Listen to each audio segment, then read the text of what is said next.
प्यारे बच्चों को नमस्कार। कैसे हैं आप सभी? आशा करता हूं आप सभी स्वस्थ मस्त जबरदस्त होंगे। आज एक बहुत महत्वपूर्ण टॉपिक की डिमांड थी आपकी कि सर जनगणना का एक बार रिवाइज करवा दो, तो आज की इस वीडियो में संपूर्ण जनगणना आपको पढ़ने को मिलेगा। बहुत मजा आएगा। कमेंट में जरूर बताएं कैसा लगा आपको ये वीडियो। तो प्यारे बच्चों स्टार्ट करते हैं जनगणना सेंसस। देखो, जनसंख्या का जो अध्ययन होता है, देश की जनसंख्या का अध्ययन करके ही सरकार प्लान योजना बना पाती है कि भाई कितनी जनसंख्या है, पुरुष कितने हैं, महिला कितने हैं, पढ़े लिखे कितने हैं, जनसंख्या घनत्व कितना है, किस राज्य की ज्यादा है कम है, ये सभी चीजें। तो जनसंख्या के बारे में जो अध्ययन किया जाता है उसे हम डेमोग्राफी कहते हैं। डेमोग्राफी। जनगणना जो शुरुआत हुई थी पहली बार जनता की गणना, वो 1749 में स्वीडन देश से हुई थी। लेकिन पहली बार नियमित तौर पर 10 साल में होने वाली जनगणना को शुरू करने वाला देश अमेरिका था। अमेरिका ने पहली बार 1790 में दशकीय जनगणना की थी। भारत के अंदर जो पहली जनगणना हुई वो 1872 में हुई थी। उस समय मेयो था। मेयो प्यारे बच्चों कौन था? गवर्नर। प्यारे बच्चों अगर मैं बात करूं यहां आपसे, भारत में नियमित दशकीय जनगणना जो हुई वो 1851 में हुई थी। इस समय रिपन था। ठीक है जी, किसके समय हुई? रिपन के समय। प्यारे बच्चों भारत के पहले जनगणना आयुक्त, देखो जनगणना आयुक्त होता है जनगणना कराने वाला सर्वोच्च अधिकारी, वो पहले कौन थे? 1981 में डब्ल्यू.सी. प्लोडेन थे। तो डब्ल्यू.सी. प्लोडेन के समय ये पहले जनगणना आयुक्त बने, पहले जनगणना अधिकारी बने जो सबसे ऊंचे थे। जनसंख्या दिवस जो मनाया जाता है हर साल 11 जुलाई को मनाते हैं। संविधान का आर्टिकल 246 के अनुसार जनगणना करना संघ सूची का विषय, मतलब केंद्र सरकार का मामला है। संघ सूची 7वीं अनुसूची में दी गई है। जनगणना कराने के लिए कौन सा मंत्रालय जिम्मेदार है? यह प्रश्न कई बार एग्जाम में बना है। गृह मंत्रालय, मिनिस्ट्री ऑफ होम अफेयर्स। आगे बात करें, 1951 से जितनी भी हमारे देश में जो जनगणना कराई जा रही है उसके लिए कानून बना था, जनगणना अधिनियम 1948। तो हमारे देश में अब जो भी जनगणना होती है वो 1948 के एक्ट यानी कि कानून के तहत होती है। पहली जाति आधारित जनगणना हमारे देश में 1931 में की गई थी। जाति आधारित परिवार नियोजन कार्यक्रम जो शुरू हुआ था वो 1952 में पहली बार शुरू हुआ। पहली जनसंख्या नीति आई थी 1975 में, फर्स्ट पॉपुलेशन पॉलिसी। और नई जनसंख्या नीति वर्ष 2000 में आई थी, जिसे राष्ट्रीय जनसंख्या नीति कहते हैं। इसका उद्देश्य था 2045 तक जनसंख्या को स्थिर करना जो इतनी तीव्र गति से बढ़ रही है। आगे बात करें, स्वतंत्र भारत की पहली जनगणना जो हुई थी वो कब हुई थी? 1951 में हुई थी। ये प्यारे बच्चों क्रम में 9वीं जनगणना थी। इसके जनगणना आयुक्त R.A. गोपाल स्वामी थे। प्यारे बच्चों 2011 की जो जनगणना है वो 1872 से 15वें नंबर की है और आजादी के बाद 7वीं जनगणना है। तो जो 2011 की जनगणना हुई है ना वो 1872 से 15वीं और आजादी के बाद 7वें नंबर की जनगणना है। आगे बात करें बेटा, रजिस्ट्रार जनरल एवं जनगणना आयुक्त जो होता है जनगणना कराने वाला सबसे ऊंचा अधिकारी। कई बार एग्जाम में पूछा गया है जनगणना का सर्वोच्च अधिकारी कौन है? रजिस्ट्रार जनरल और जनगणना आयुक्त। प्यारे बच्चों 2011 के जनगणना आयुक्त थे C. चंद्रमौली और वर्तमान में जो जनगणना आयुक्त हैं वो मृत्युंजय कुमार नारायण हैं। टैगलाइन क्या रही 2011 की जनगणना की? तो टैगलाइन थी प्यारे बच्चों, हमारी जनगणना हमारा भविष्य। कुल प्रश्नों की संख्या जो जनगणना करने वाले आपसे आके प्रश्न पूछते हैं वो कितने थे? 29 प्रश्न। प्यारे बच्चों इनका शुभंकर क्या था? शुभंकर था प्रगणक शिक्षिका, सरकारी स्कूल की शिक्षिका जो बैग सा टांगे रखती है कंधे पे, वही बेटा। 2011 की जनगणना जो थी वो 2 चरणों में हुई थी। एक तो हुई थी हाउस लिस्टिंग, मतलब गृह गणना, घर की गणना, और प्यारे बच्चों एक हाउस सेंसस, मतलब जनता की गणना, लोगों की गणना। तो 2 चरण में हुई, एक में हाउस लिस्टिंग हुए और एक में हाउस सेंसस। आगे बात करें, 2011 की जनगणना के अनुसार देश की कुल आबादी लगभग 121 करोड़ रही। प्यारे बच्चों जो दुनिया की आबादी का लगभग 17.5% थी, इसमें पुरुषों की आबादी 51.4% रही और महिलाओं की जनसंख्या प्यारे बच्चों 48.53% रही। मतलब पुरुष ज्यादा थे, महिलाएं कम थी। यही तो लिंगानुपात में पता चलता है। प्यारे बच्चों 1911 से लेकर 1921 के बीच जनसंख्या में ऋणात्मक वृद्धि, हमारे एक ही बार हमारी जनगणना के इतिहास में 1911 से 21 के बीच ऐसा हुआ है कि जनसंख्या बढ़ने की वजह हमारे देश के लोगों ने कम मेहनत की और जनसंख्या घटी। इस समय माइनस में चली गई थी, -0.31%।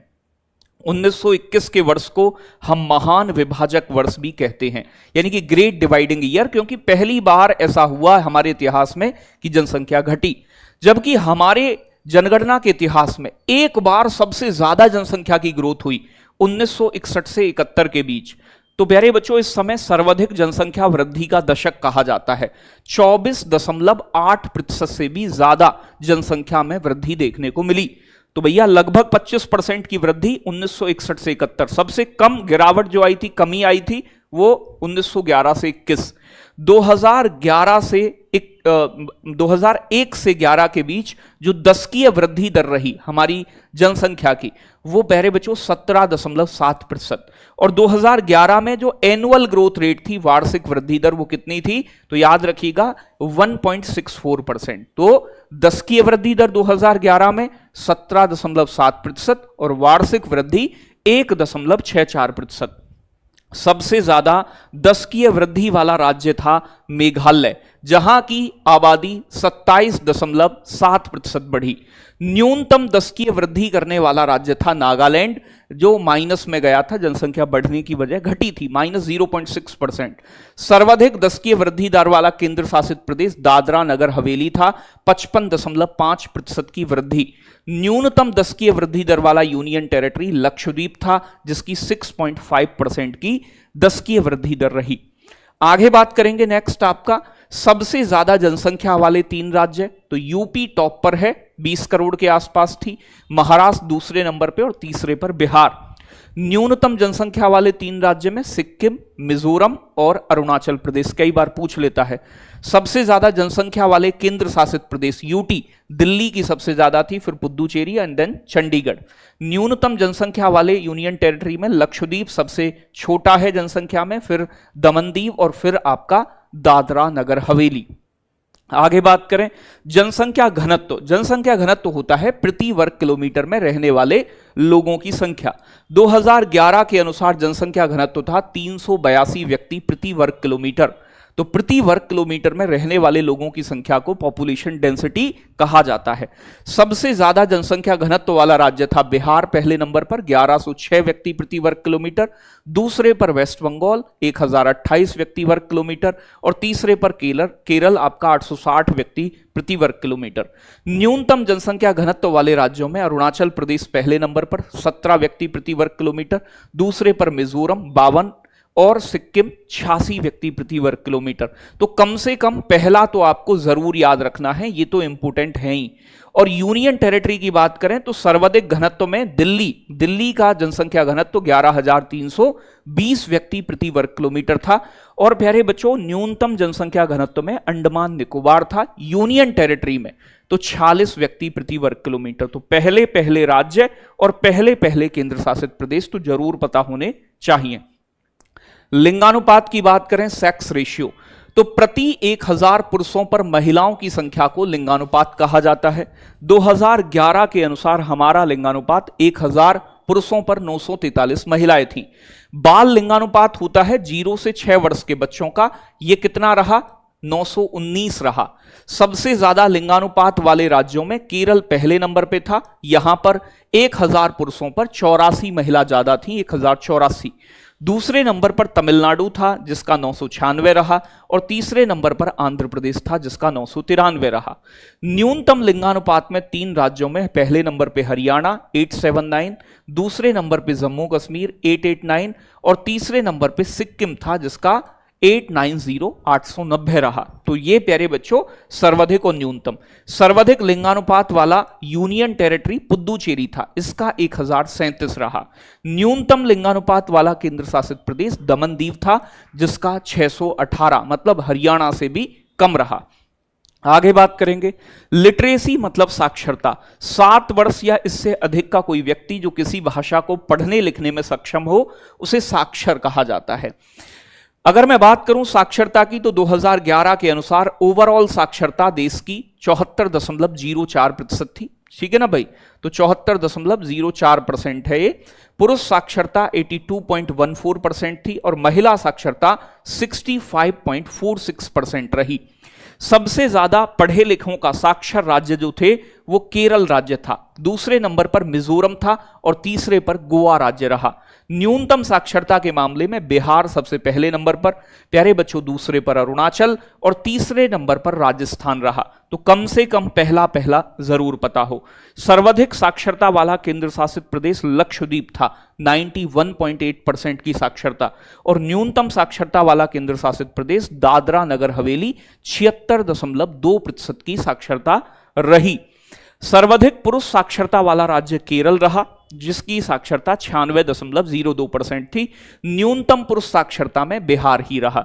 सर्वाधिक महिला साक्षरता के मामले में केरल था और न्यूनतम महिला साक्षरता रही बिहार राज्य की। तो पुरुष और महिला में भी मैंने अलग अलग आपको एक एक राज्य बता दिए हैं जो एग्जाम में काम आ जाते हैं। ग्रामीण और शहरी आबादी की बात करें तो 121 करोड़ जनसंख्या हमारे देश की 100% है। इसमें से आधी से ज्यादा जनसंख्या हमारी गांवों में रहती है। तो गांवों में 68.84% आबादी रहती है, जबकि शहरी आबादी 31.16% है। ग्रामीण लिंगानुपात हमारा कितना था? गांव का लिंगानुपात 949 था, जबकि शहरी लिंगानुपात 929 रहा। सर्वाधिक ग्रामीण जनसंख्या वाला राज्य उत्तर प्रदेश है संख्या के मामले में। इसके अंदर 77.7% आबादी जो है गांवों में रहती है, संख्या के मामले में सर्वाधिक। प्रतिशत में सबसे ज्यादा ग्रामीण जनसंख्या हिमाचल प्रदेश में निवास करती है, 89.97% आबादी। न्यूनतम ग्रामीण जनसंख्या वाला राज्य सिक्किम रहा है। सर्वाधिक शहरी जनसंख्या वाला राज्य महाराष्ट्र था, जहां लोग सबसे ज्यादा संख्या में प्यारे बच्चों शहरों में रहते हैं। प्रतिशत में सर्वाधिक शहरी जनसंख्या गोवा में रहती है परसेंटेज के मामले में। न्यूनतम शहरी जनसंख्या वाला राज्य कौन सा है? हिमाचल प्रदेश, क्योंकि इसकी लगभग 90% आबादी गांव में रहती है, क्योंकि पहाड़ी राज्य है।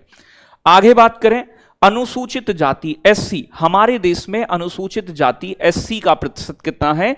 कुल जनसंख्या में 16.6%। सबसे ज्यादा एससी निवास करती है यूपी में संख्या के मामले में। परसेंटेज में सबसे ज्यादा एससी अनुसूचित जो जाति है आपकी वो पंजाब में 32%। न्यूनतम एससी कहां पाई जाती है? नागालैंड राज्य में। आगे बात करेंगे एसटी। एसटी होता है शेड्यूल्ड ट्राइब्स, जनजातियां। 8.6% कुल आबादी में जनजातियों का प्रतिशत है। सबसे बड़ी जनजाति भील है। सर्वाधिक एसटी वाला राज्य मध्य प्रदेश है। ठीक है भाई, सबसे ज्यादा अनुसूचित जनजाति। प्यारे बच्चों परसेंटेज में सबसे ज्यादा अनुसूचित जनजाति मिजोरम में रहती है 95%। न्यूनतम एसटी उत्तर प्रदेश में रहती है। राज्यों के अंदर बाकी कुछ राज्य हैं जैसे पंजाब है, वहां पर एसटी की आबादी 0 भी है। आगे बात करेंगे धर्म के मामले में। हिंदू धर्म हमारे देश में कितने परसेंट लोग थे हिंदू धर्म को फॉलो करने वाले? 79.8%, जो कि भारत का सबसे बड़ा धर्म था। मुस्लिम धर्म को मानने वाले 14.2%, जो कि सबसे बड़ा अल्पसंख्यक धर्म हुआ। ईसाई धर्म को मानने वाले 2.3%, सिख धर्म को मानने वाले 1.7%, बौद्ध धर्म को मानने वाले 0.7%, जैन धर्म को मानने वाले 0.4%। अब पूछे सबसे बड़ा अल्पसंख्यक धर्म कौन सा है? तो भैया जी अल्पसंख्यक मतलब माइनॉरिटी, मुस्लिम धर्म आएगा। अब एक प्रश्न का जवाब आप मुझे कमेंट सेक्शन में देंगे। दूसरा सर्वाधिक जनसंख्या घनत्व किस राज्य का है? दूसरा सर्वाधिक जनघनत्व किस राज्य का है? ठीक है भाई, किस राज्य का है? तो किस राज्य का जनसंख्या घनत्व दूसरे नंबर का सबसे ज्यादा है? ठीक है जी, इसका जवाब कमेंट में आना चाहिए आपका। कैसी लगी वीडियो ये भी बताएं, उम्मीद है अच्छी लगी होगी। और अपनी तैयारी करते रहें, एग्जाम तक आपको ये इंपोर्टेंट शॉर्ट वीडियो मैं लाता रहूंगा। 15 मिनट में कंप्लीट गहराई में जनगणना आपने कवर की है। जय हिंद, जय भारत साथियों।